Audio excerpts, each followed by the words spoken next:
You have those days when you wake up and you know that you're going to be painting, and this is one of those days for sure. So I want to take you along with me and show you how I make a painting. What is it I'm painting today?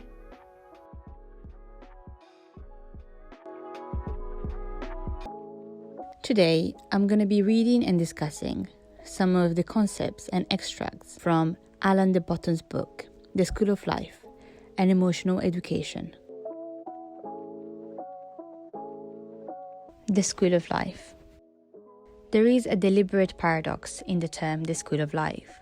School is meant to teach us what we need to know to live, and yet, as the phrase ruefully suggests, it is most often life, by which we really mean painful experiences, that does the bulk of the instruction for us. The real institution called the School of Life, therefore, carries within a hope and provocation. It dares to believe that we might learn in good time and systematically what we might otherwise acquire only through many decades of stumbling, and it gently criticizes the current way we set about equipping ourselves with the skills we need to thrive. We aren't ever done with the odd business of becoming that most extraordinary prize of things, an emotionally mature person, or, to put it simply away, at almost grown-up adult. In an ideal society, it should be not only children who were known to need an education. Old adults would recognize that they inevitably require continuing education of an emotional kind and would remain active followers of a psychological curriculum. Schools devoted to emotional intelligence would be open to everyone, so that children would feel that they were participating in the early stages of a lifelong process. Some classes about anger and sulking, blame or consideration would have 7-year-olds learning alongside 55-year-olds, the two cohorts having been found to have equivalent maturities in a given area. In such a society, the phrase "I've finished school" would sound extremely strange. We have collectively left to chance some of what is most important to know. We have denied ourselves the opportunities to systematically transmit wisdom, reserving our belief in education to technical and managerial skills. The School of Life is a modest attempt to try and spare us a bit of time, actually.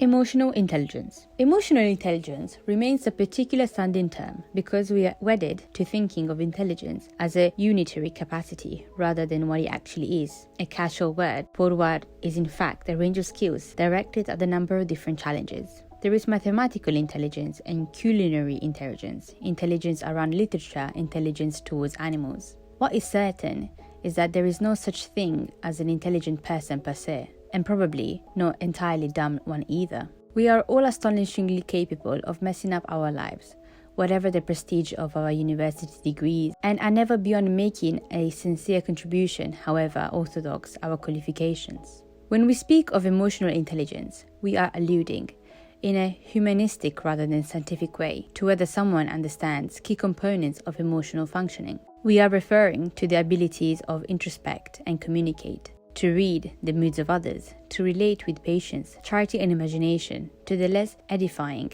moments of those around them.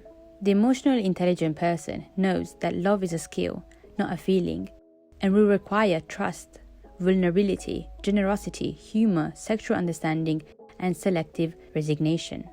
The emotionally intelligent person awards themselves the time to determine what gives their working life meaning and has the confidence to try and find an accommodation between their inner priorities and the demands of the world. The emotionally intelligent person knows how to hope and be grateful, while remaining steadfast before the essentially tragic structure of existence. And the emotionally intelligent person knows that they will only ever be mentally healthy in a few areas at a certain moment, but is committed to fathoming their inadequacies and warning others of them in good time with apology and charm. Sustained shortfalls in emotional intelligence are, sadly, no minor matter. There are few catastrophes in our own lives or in those of nations that do not ultimately have their origins in emotional ignorance. This first reading on emotional intelligence advises us to learn about our minds and how to deal with our emotions so we can live better lives. Alan De Botton says that the emotionally intelligent person knows that love is a skill, in fact, and not an emotion. In order to love somebody in the right way and the way they deserve, we need to learn how to. Education in schools doesn't teach us any of that, so it is our responsibility to learn about that. Because, just like ourselves, everybody deserves that kind of love. A love that needs to be taught, it needs to be cared for, it needs to be refined. He also says that shortfalls in our emotional intelligence is not a minor, in fact. It is a big issue, an issue that many face on a daily basis. And this affects the way we interact with people and the way we are perceived. In my previous video, I've talked about time a lot, and so I'd like to read an extract from the book about time. Time. Therapy is built on understanding that we will not be able to transmit our key experiences in one or two self-contained blocks. We live in time and have to decode ourselves at different periods.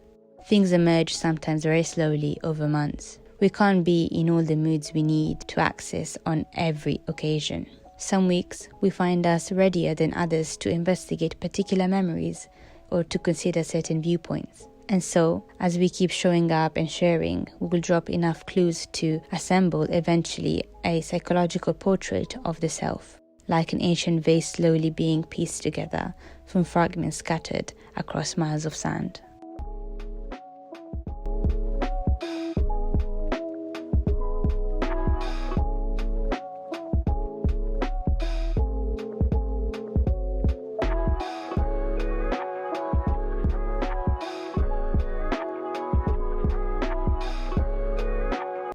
I challenged myself today because usually when I paint, I try to make really realistic paintings. However, I felt that I wanted to make this painting a bit more messy. I wanted to show the brush strokes. I wanted to actually make it look like a painting, which is something I never do. Usually I'm such a perfectionist and I just want everything to be perfect, which is a concept that doesn't even exist. When I paint something, I usually don't give myself a time limit. Today, because I was filming myself paint, I didn't want to make the film too long. And this conditioned me to paint faster and not care too much about the detail. Surprisingly, I quite enjoyed it.